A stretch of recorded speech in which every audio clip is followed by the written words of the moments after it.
Everyone has already decided what they think about the 2026 World Cup. Some call it the greatest expansion in football history, others call it a commercial disaster dressed as progress. Both camps are missing something. The real story is not whether this tournament succeeds or fails. It is what 2026 is quietly revealing about the direction football has chosen and what that means for every World Cup that follows. Complaint 1. 48 teams is too many. The 32-team format felt complete. France 1998 delivered some of the greatest group stage football ever played. Then FIFA decided the ceiling needed to move. 48 teams means more mismatches. Elite sides facing nations ranked outside the top 100.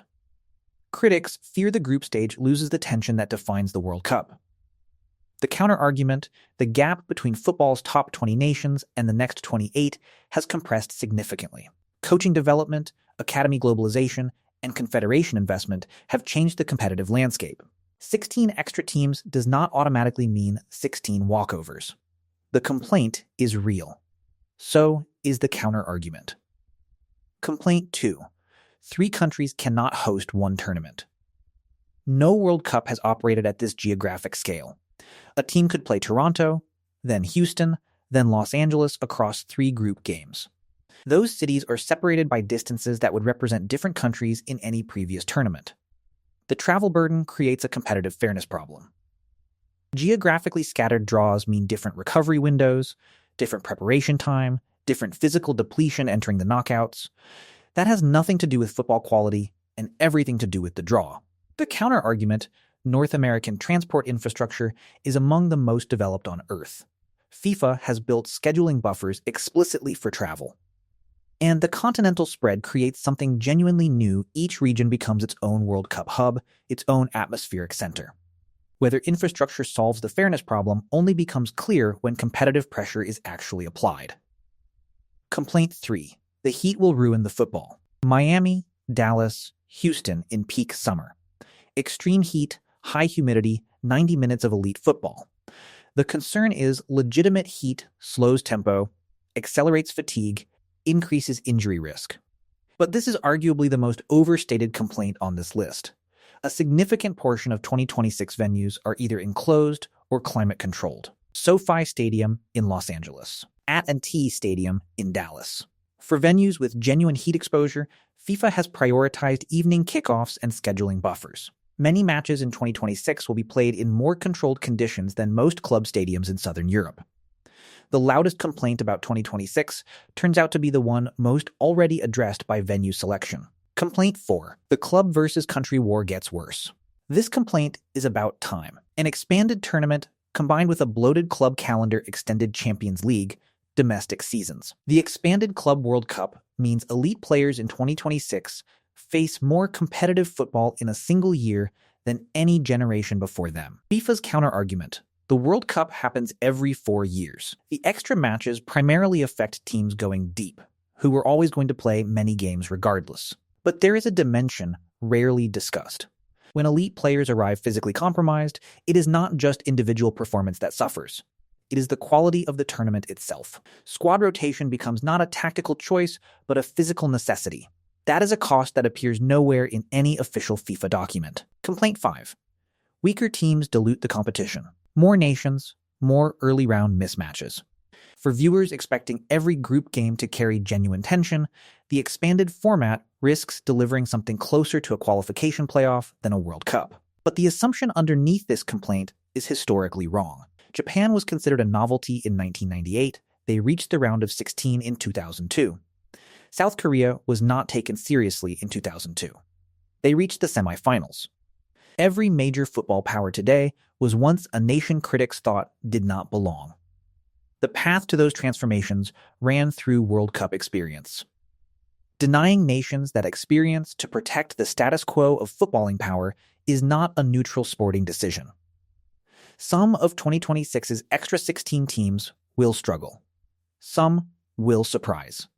And some in 10 years may be the nations the next generation points to as proof that inclusion changed everything. Complaint 6. Logistical chaos at continental scale. The stadiums are excellent. Nobody disputes this. NFL venues with modern transport links, broadcast infrastructure, and commercial capacity already built. The complaint is not about individual facilities.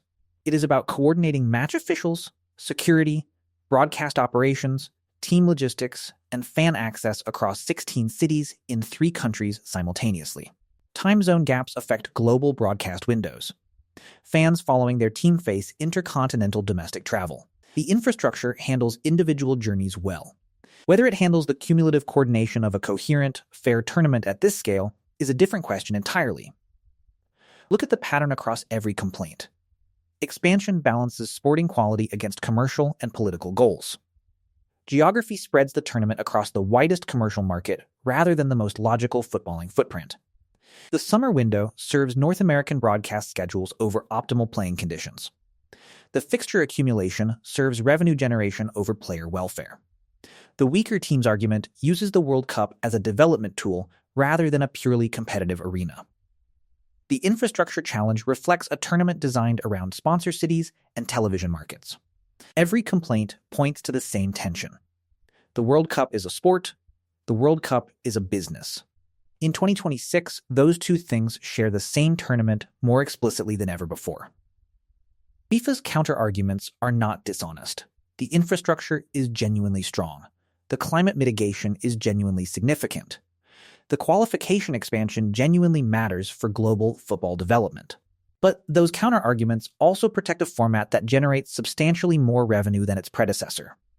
The sporting logic and the commercial logic are pointing in the same direction, which makes it very difficult to know which one is actually driving the decisions. The 2026 World Cup is a test of whether 48 teams can produce competitive intensity comparable to 32. A test of whether a continental-scale host model can deliver logistical fairness alongside commercial ambition. A test of whether football's governing body can genuinely serve both the sport and the business without consistently choosing one over the other. The result sets the template for 2030, 2034, and beyond. These are not temporary experiments. They are the new baseline. There will be extraordinary matches. There will be upsets. There will be nations experiencing their first World Cup moment in front of the world. There will also be scheduling problems that quietly cost certain teams. There will be group games where the result was never in doubt. Both things will be true simultaneously. The most important thing fans can do is watch it clearly. The honest assessment of what this experiment produces is what shapes whether future World Cups serve the sport or just the spreadsheet. The complaints are real. The counter-arguments are real. The conversation between them is not finished. It starts in the summer of 2026.